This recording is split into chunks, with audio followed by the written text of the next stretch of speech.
I'd like to open this video by giving a shout out to you if you're one of the 368 players who managed to finish Baldur's Gate 3 in the opening weekend. In this video, we're going to take a look at the latest community update, the first one from Larian Studios since Baldur's Gate 3 launched on Steam around a week ago. We'll take a look to see where you and I fit in with the majority of players in some very interesting statistics. I promise you they actually are.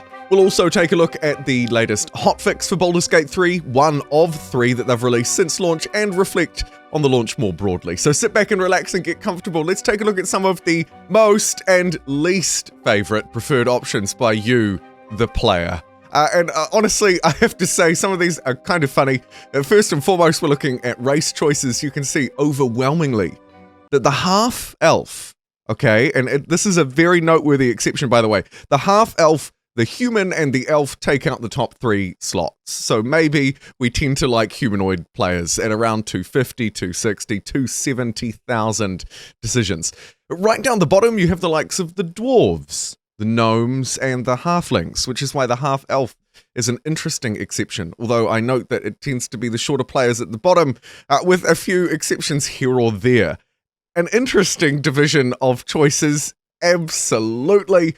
By the way, they say in the developers update that 93% of people decided that their first journey with Baldur's Gate 3 would be with a custom character, meaning that 7% of people did not. We'll get to that in a little bit, but let's talk about the other big one first. Of course, it's class choices. And here we were a little bit more evenly spread. You'll notice that the Paladin is the most notable exception by far, the only one to break 200,000 choices during launch weekend. And then, except for Sorcerer, everyone else is pretty much about the same. Rogue, Bard, Fighter, Ranger, Wizard, all around 100 to 150,000. And then, of course, right at the bottom, a hugely also notable exception, the Cleric. The poor Shadowheart among us. Maybe it's because you, much like me, are just simply too in love with Shadowheart to want to play a cleric yourself. She's always in your party, so why would you need to pick that class yourself? I don't know what the thinking behind it is, but certainly Paladin, Sorcerer, and Warlock taking up the top 3, so maybe a slight favoring towards the Spellbound players, and not so much towards the righteous. Either way, those were the class choices. Following, of course, the race choices, the most popular combination could appear to be a half-elf paladin, or maybe a human sorcerer. A combination of those, most likely. But of course, remember earlier how I mentioned that 93% of players chose a custom character? Well, that means that 7% did not. Here, if you're interested, are the number of origin characters created. This is for players who decided to embark on one of the origin stories instead. And as you maybe or maybe wouldn't expect, majority chose Gale, overwhelmingly just beating out the likes of Astarion by a few thousand decision points and then dropping off as it moves through. They also noted, by the way, on the developer diary, speaking of character customization, that 10% of the characters made, so around 9% of players overall, were there for an hour or more. An hour or more spent in the character creator. And I can put my hand up very proudly and say that I was one of those people, at least during the early access, not actually through launch weekend. Speaking of launch weekend, we've got some more statistics to go through, but I thought I'd take just a little bit of a break away from it and quickly address the patch notes. There have been a few different hotfixes, most of them, as you can see, not especially large, and largely focusing on bug fixes. At least that was overwhelmingly the theme in the first one. The second one looked more to fix cloud saves, particularly with hotfix 2.1. That sort of re-enabled the saving. Basically, they had to expand the size because player saves were just too big. It was too many and too much Baldur's Gate 3 action, and so they've addressed that. And then in the most recent one, which literally came out a couple of minutes ago at the time of recording this video, early on my Saturday morning, is that, well, again, as you can see on your screen, it's largely just a whole load of fixes, which, don't get me wrong, is great to see. The game's only been out for a week on PC. There have already been 3 hotfixes, and it continues to hold its 95, 96, 97-ish% positive reviews on the likes of Steam and Metacritic. So I think so far, it seems to me, and I'm sure majority of you will agree, so far so good for Larian Studios on the Hotfix community support engagement kind of front. And rightfully, Baldur's Gate 3 has seen incredible success for a few different reasons.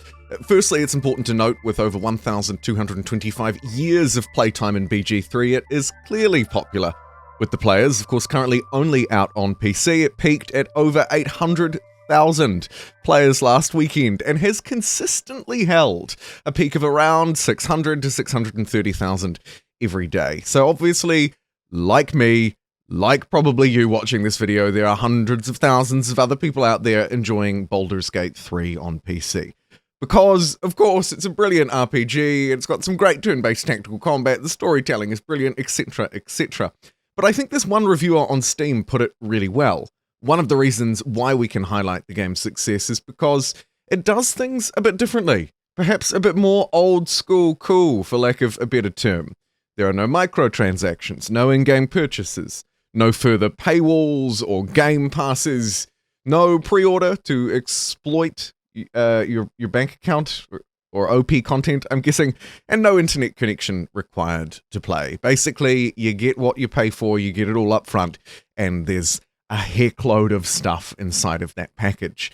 And I think that that's clearly been reflected in the kinds of stuff that we've been looking at in this video. Speaking of which, I shouldn't dilly-dally too much more about that, because that's probably, honestly, could be a topic for a completely separate video. Let's turn our attention back towards the launch weekend success and their plans for the first big patch, which they address a little bit in this update.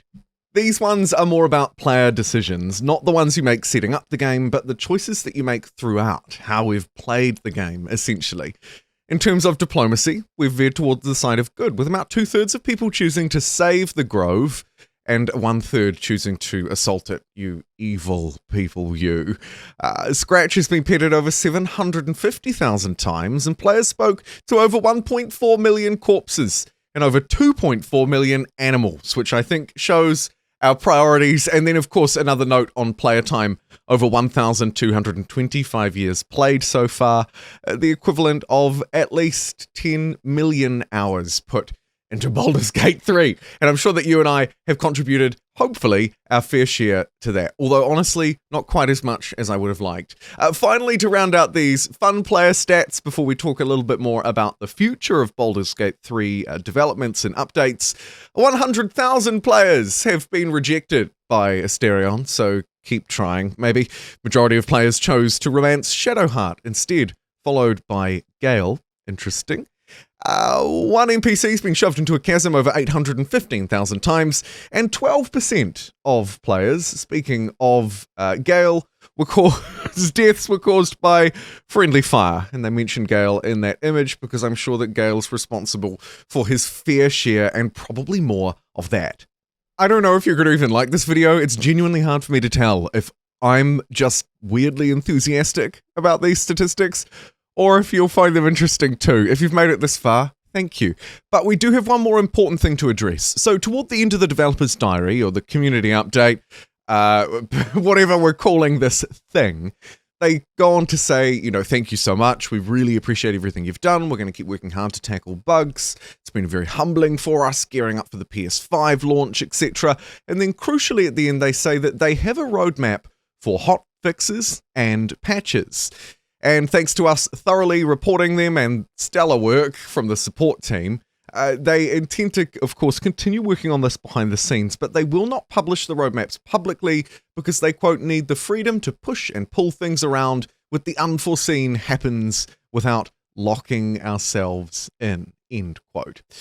And essentially finish by saying that they're currently working towards patch 1, which will feature a gigantic list of tweaks and changes. And they intend to publish it here, of course, on the Steam news, forums, etc., all over the internet probably, once it's ready. Basically, we're working on a big patch to fix or add, supplement new features, while we continue to work on these smaller ones, these hot fixes, now through into the future.